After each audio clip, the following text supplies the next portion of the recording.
मई 1987 का दिन था। मेरठ के मलियाना गांव के लोगों के लिए ये दिन सही नहीं था। इस दिन एक दंगा होता है। दंगे में 73 लोगों की जान चली जाती है। उसके बाद अदालत में मामला जाता है, लेकिन अदालत से सारे मुलजिम बरी हो जाते हैं। सवाल यहाँ यह भी उठता है कि जब 36 पोस्टमार्टम हुए, 72 लोगों की एफआईआर दर्ज हुई कत्ल की, कई लोग गवाह भी थे। उसके बाद अदालत अपना फैसला देती है और तमाम मुलजिमों को बरी कर देती है। सवाल यहाँ उठता है कि क्या फिर ये 72 मर्डर किसने किए? 36 पोस्टमार्टम रिपोर्ट जो हुई उसमें क्या हुआ? और जो श्रीवास्तव आयोग बना उसकी रिपोर्ट आज तक बताते सार्वजनिक नहीं हुई है तो उसका फैसला भी अभी तक किसी के सामने नहीं आया है। मैं इस मलियाना गांव में मौजूद हूँ। मेरठ से जो लगा हुआ मलियाना गांव, यहाँ कुछ लोग हैं, इनसे हम जानेंगे क्या घटनाक्रम उस दिन हुआ था। आप बताइए क्या उस दिन हुआ था? आपने आंखों से देखा, क्या पूरा घटनाक्रम था? ये यहाँ शहर में जो कुछ हो रहा था वो हो रहा था। यहाँ कोई ऐसा माहौल नहीं था, कोई ऐसी बात ही नहीं थी कि यहाँ कभी दंगा हुआ था या होगा, या ऐसा माहौल था कि जो दंगा हो जाता। ठीक है, शहर का असर कुछ निगाहों में तो था, लेकिन वैसे कोई बदजबानी नहीं थी, कोई ऐसी नहीं थी। आना जाना भी बरकरार था। 23 मई की सुबह तक 9 साढ़े 9 बजे भी मैं दलित बस्ती में गया और काफी अंदर तक गया। मेरी एक आध से बात भी हुई, हालांकि मुझे कुछ नजरों से देखा तो सही, लेकिन किसी ने मुझे कुछ नहीं कहा। ये 9:30 और 10 के आसपास की बात है। हाँ, नजरों में फर्क जरूर था, लेकिन ऐसा नहीं था कि यहाँ कोई दंगा होगा ना क्या फसाद होगा, ऐसी कोई बात नहीं थी। और कई लोग जो मेरे साथ के हैं, जो मेरे साथ काम करते हैं, उन्होंने ये कहा कि भाई देखो, यहाँ से बेफिक्र रहना, यहाँ हमारी तरफ से कोई परेशानी नहीं है। अगर तुम्हें कोई परेशानी हो तो होली चौक से होगी, या तो बनियों की तरफ से, या होगी मुल्तान नगर की तरफ से। मैंने कहा यार कहीं से भी नहीं होने की, यहाँ कभी कुछ हुआ ही नहीं है ही नहीं। नहीं, अगर होगी भी तो ऐसा होगा। खैर वो बात हुई, हम अपने घर चले आए।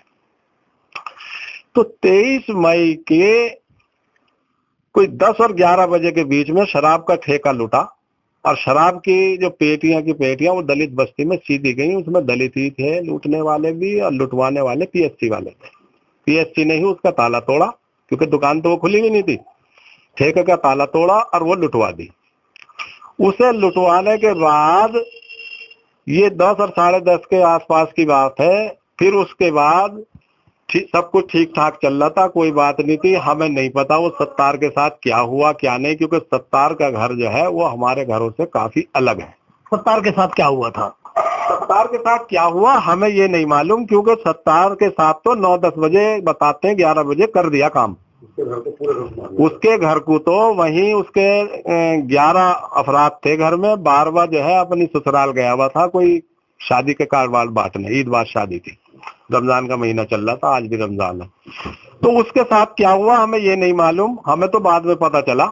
लेकिन हमारे साथ जो हुआ वो हुआ हमारे साथ 1:30 और 2 के बीच में। तो आपको उम्मीद थी कि सब लोग एक साथ रहते हैं, भाईचारे के साथ? मेरठ का माहौल जरूर खराब था, तो आपको उम्मीद थी कि यहाँ भी ये सब हो सकता है, इतना बड़ी घटना घटित हो सकती है? हालात तो थे कि भाई यहाँ कुछ हो सकता, लेकिन ऐसा मुमकिन नहीं था कि भाई इस तरह से और प्लानिंग चल रही है, या उधर क्या हो रहा है, या उन लोगों जी में क्या है। ऐसा हमें कोई सुराग नहीं कहीं से भी, ना किसी मिलने वाले से। इतने खासम खास दोस्त थे, 10 मेरे साथ काम करने वाले दलित बस्ती के थे। महेंद्र था, नरेंद्र था, दौलत था, और भी ताराजन था, और इसका भैया भी था, और तुम्हारे जो और भी बहुत लोग हैं जिन्हें 10 लोग मेरे साथ के काम करने वाले, उन तक ने नहीं कोई सुराग दिया कि भाई कब ऐसी प्लानिंग चल रही या ऐसा कुछ तुम्हारे साथ होगा। तो 36 साल से लगातार ये मुकदमा चलता रहा। उम्मीद थी आपको कि एक दिन इंसाफ मिलेगा, लेकिन अदालत का फैसला आता है, सब उलट जाता है, बरी कर दिए जाते हैं। क्या मायूसी आपके मन में है कि हाँ ये फैसला गलत हुआ, या आपको लगता है कि नहीं ये फैसला ठीक है? देखिए, इस फैसले का इंतजार करते करते आंखें तरस गईं, इस इंतजार में कि इंसाफ मिलेगा जरूर कभी ना कभी किसी न किसी की हुकूमत में। लेकिन हुकूमतें भी बहुत बदली, जज भी बहुत बदले, लेकिन इंसाफ आया तो फिर वहीं के वहीं। अब सवाल ये उठता है कि मतलब ये इतना बड़ा कांड हुआ, पूरी दुनिया ने, देश नहीं प्रदेश नहीं, पूरी दुनिया ने देखा। मलियाने में जो आग लगी उसका जो धुआं उठा, पूरी दुनिया के हर कोने में देखा, लेकिन देख नहीं पाया तो प्रशासन नहीं देख पाया। प्रशासन नहीं देख पाया। आपका क्या नाम है और किस तरह इस पूरे घटनाक्रम को देख रहे हैं? क्या उस समय आप कितनी आपकी उम्र थी जब ये दंगा हुआ? मेरा नाम नौशाद अली है। मेरी उम्र उस वक्त 15-16 साल रही होगी है। मैं तो इसको दंगा ही नहीं मानता जाए, क्योंकि दंगा था ही नहीं है जाए। दंगा तो दो संप्रदाय में किसी बात को लेके हुआ और दंगा हो गया। यहाँ तो दंगा था ही नहीं। यहाँ तो पुलिस आई, पुलिस ने घेरा, पुलिस ने लाल डंडे बजाने शुरू कर दिए और उसके बाद चारों तरफ से हमारी बस्ती के पड़ोसी लोगों ने जो है हमला लूटपाट शुरू कर दिया जाए और मार काट पूरा जो है फिर ये तांडव कर दिया जाए। इसमें 73 लोग मरे, 36 लोगों की बॉडी बरामद हुई, 36 लोगों का पीएम हुआ है। तो अदालत के इस फैसले को किस तरह आप देख रहे हैं? अदालत के फैसले से मायूसी है, हमें बहुत मायूसी है। अदालत पे कोई टिप्पणी तो हम कर नहीं सकते, लेकिन बहुत मायूसी है कि हमें इंसाफ की उम्मीद थी। जैसा हम सोच रहे थे वैसा नहीं हुआ जाए, लेकिन अब इसके लिए हम आगे जाएंगे, फिर हाईकोर्ट जाएंगे। इंसाफ की उम्मीद थी। हमारे साथ सलीम अहमद हैं। आप बताइए, आप जर्नलिस्ट के तौर पे भी आपने सब चीजें समझी होंगी। क्या लगता था कि जब ये फैसला आएगा तो इस तरह का फैसला आएगा कि सबको बरी कर दिया जाएगा? अगर अतीत देखें या इतिहास देखें तो उम्मीद तो ठीक ऐसे फैसला आएगा, चाहे गुजरात का मामला हो या कहीं और का मामला हो, तो अक्सर ऐसे ही फैसले आ रहे हैं आजकल। और दूसरा है कि जैसे नौशाद भाई ने कहा कि ये हिंदू मुस्लिम दंगा था ही नहीं, ये तो मैस्केयर था एक तरफा। और जो दूसरा पक्ष है उसके खरोच तक नहीं है, कोई किसी मुस्लिम के खिलाफ कोई दंगा फसाद की या मारपीट की या नाक कटने कोई रिपोर्ट दर्ज नहीं है। तो सब एक तरफा मामला था। बाकी जो है वो सब वकील साहब ने आपको बताया है, चीजें चल रही हैं, फैसला आया है, मायूसी है, लेकिन जाएंगे हाईकोर्ट। ऊपरी अदालत में आप जाएंगे? बिल्कुल जाएंगे, हाईकोर्ट जाएंगे। हाईकोर्ट से भी राहत नहीं मिलती तो सुप्रीम कोर्ट जाएंगे। आपका क्या नाम है? मोहम्मद सलीम सिद्दीकी। सलीम सिद्दीकी साहब, क्या आप उस 1987 का जो दंगा था, जो झगड़ा था, क्या इसमें हुआ था? क्या आपको जानकारी है इसके बारे में? मुझे पूरी इसकी जानकारी, मैं इसका बिल्कुल चश्मदीद गवाह हूँ। मेरे सामने दोपहर के करीब जोहर की नमाज के बाद पीएससी में आकर यहाँ ये अफवाह के सारे यहाँ कुछ शहर से आकर मुसलमान छुपे हुए, उनकी तलाशी ली जाएगी। इससे लोग भयभीत हो गए, अपने घरों में दुपक गए और कुछ ही देर बाद पीएससी ने कुछ दूसरे समुदाय के लोगों को साथ लेकर के घरों में आग देनी, मारपीट और लूटपाट शुरू कर दी और कुछ ही देर के अंदर यहाँ एक बहुत बुरा हालत बन गए, जैसे कि कोई प्लानिंग के तहत यहाँ कोई वो किया गया हो हमला। उसमें काफी लोग यहाँ मारे गए, काफी डेड बॉडी भी बरामद हुई। रात को डेड बॉडी बरामद करा के मैं खुद साथ पुलिस को ट्रक में लेके थाना टीपी नगर गया। टीपी नगर में मैंने इसकी तहरीर लिखी, जिस पे याकूब ने साइन करे अपने, और वो तहरीर थाने में दी। तो अफसर क्या उनके साथ थे? अफसरों ने मिल करके सब घटना को अंजाम दिलाया? ऐसा हो सकता है, क्योंकि जब तक पुलिस नहीं आई उससे पहले यहाँ माहौल इस तरह का बिल्कुल नहीं था। यहाँ आपस में सारे एक दूसरे से मिलते जुलते थे, लोग एक साथ थे सारे, कोई परेशानी भी किसी तरह की थी नहीं, ना कोई किसी का विवाद था कोई एक दूसरे से। मलियाना दंगे की एक चश्मदीद महिला हमारे साथ है। आप बताइए, क्या उस दिन हुआ था? क्या उस दिन हुआ था? उस दिन तो जो बता रहे वो हमारा लड़का यही जो खड़ा ये बता रहा होगा, यही बात है बस। और हमसे क्या पूछा? क्या हुआ था उस दिन? आग लगी थी, आग लगाई थी घरों में, जहेज ले गए, निकाल के सामान ले गए। हमारे भैया आज रोजा है तो फोटो खींचते नहीं हमारे। मेरठ के मलियाना में दंगा जब हुआ तो ये पीछे मकान है, इस मकान को बताया जाता कि इसको में भी आग लगा दी गई थी। यहाँ तब तत्कालीन प्रधानमंत्री राजीव गांधी यहाँ आए थे। हमारे साथ सलीम अहमद है, यहीं के रहने वाले। उन्होंने उस पूरे राजीव गांधी के साथ उस समय ये यहाँ तक आए थे, पूरा जानते हैं। सलीम भाई, क्या हुआ था? इस मकान में आग लगाई थी, फिर राजीव गांधी भी यहाँ आए थे। 30 मई को आए थे यहाँ पर राजीव गांधी, और उन्होंने, जब मैं ही साथ था, मैं उनको लीड किया था, 1-2 साथ हमारे और थे। तो उस मकान को देख के जल के वो रुक गए थे, तो वो अंदर गए तो लेंटर जो था उसका बहुत बोसीदा था, वो कभी भी गिर सकता था। मैंने उनसे कहा ना सर ये कभी भी गिर सकता है, आप इधर आ जाएं, लेकिन कुछ नहीं होता। तो राजीव गांधी ने क्या आश्वासन तब दिया था प्रधानमंत्री के उस देश की? आश्वासन तो सभी ने दिया था, उन्होंने भी दिया था, लेकिन हुआ तो कुछ नहीं ना। क्योंकि यहाँ कुछ लोगों का कहना है कि 1987 से पहले दंगा नहीं हुआ, बाद में भी दंगा नहीं हुआ, आपस में तनाव कभी नहीं हुआ। तो क्या वजह थी, क्या इस दंगे की?